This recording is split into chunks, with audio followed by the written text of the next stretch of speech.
There's our contributor, Carl Jha. Well, Carl, the truth is finally out in D.C., courtesy of Marco Rubio. He says every dollar spent on Ukraine is a dollar not spent to counter China. Can you just help me understand? Let's just play stupid for a minute here. Why exactly is Washington so worried about Beijing in the first place?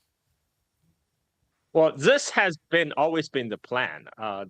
People like Professor John Mearsheimer has talked about this for the longest time. They said United States should not worry about Russia, should not even worry about Middle East. Instead, should worry about contain China because China is a near peer competitor. Chinese economy is poised to overtake that of America. So to maintain the U.S. hegemony globally, it must first contain China. That is a goal. Marco Rubio is just spelling out that explicitly. This, again, it's about maintaining the U.S. position as a top dog in the world. And the United States has finally realized that it cannot maintain the full spectrum dominance globally.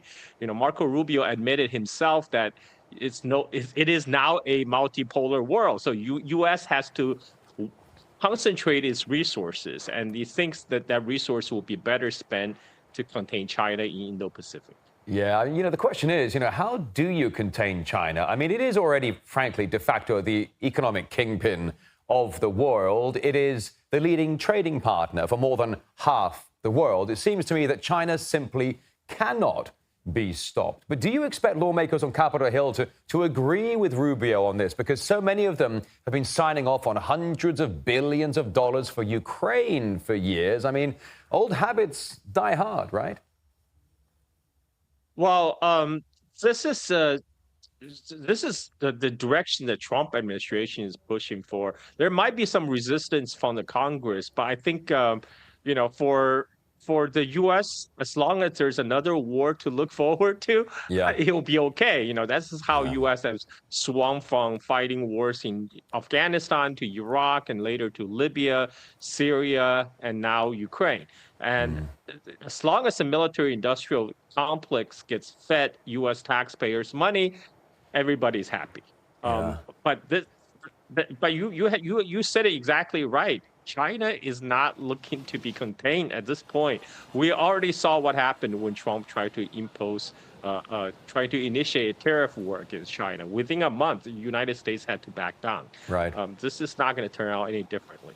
Yeah, I mean, you and me, we've talked about this before, and we've all heard it from the Pentagon for so many years. Get ready for a war with China. I mean, I don't even know. I can't even. I've heard it for so many years already. It's got to be somehow in the making. But as you suggested the other moment, as one war ends, another one begins. Meantime, America looks like they're going to splash out at least $175 billion on this so-called Golden Dome to protect America from any incoming missiles. Beijing warning, you're starting an arms race, you're going to kick off World War III. What are your thoughts on that, Carl? Well, the United States now has officially over $1 trillion budget for the Pentagon. And this is on the books. We know the actual spending is way more than that because all the billions of dollars that's going to Ukraine is not part of the official Pentagon budget. However, keep in mind, even with this more than $1 trillion military budget, this is a country that just lost a war in Yemen against U.S. Navy lost 3 F-18 fighter planes against Yemen, a country with no air force and no air defense. How can they possibly expect to take on China? That's, it's more a grift. I mean, for them, it's better to keep the tension up so they can keep on funneling money toward Pentagon, toward the Pentagon's buddies in Raytheon Martin to Boeing, and they're not really interested in a world-ending catastrophic war like Marco Rubio said. They're more interested to live off the grift at the expense of American taxpayers. Yeah, good comment there, Carl. Meantime, just for example, no one is producing more ships in the world than China. No one's producing more tech hardware. No one is doing the Belt and Road Initiative. No one except China is essentially the de facto economic kingpin for sure. and it's trading with more than half the world. What do you think? What are we expecting out of Beijing? I mean, clearly Beijing's not going to be surprised when they hear what Marco Rubio said. They've heard it all before, but should we expect any response from Beijing, whether it's in rhetoric or in some kind of military buildup? Well, I mean, Pentagon already admitted that China has 200 times the shipbuilding capability than the United States. In fact, the U.S.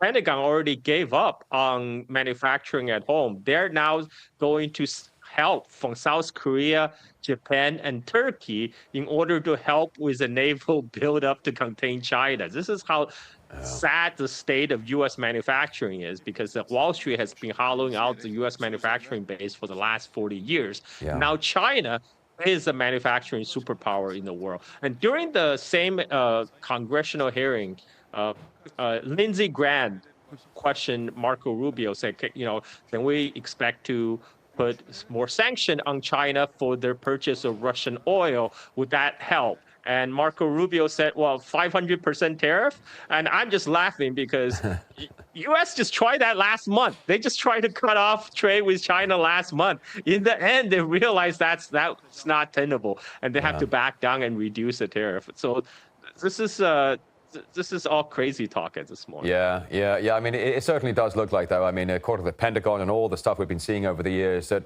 the ultimate last fight is going to be between the U.S. and China. But with so many strategic alliances taking place in that part of the world, in the Middle East and the Far East, one might wonder if America is going to bite off more than it can chew. Carl Jar, our RT contributor, thanks so much. Good to see you.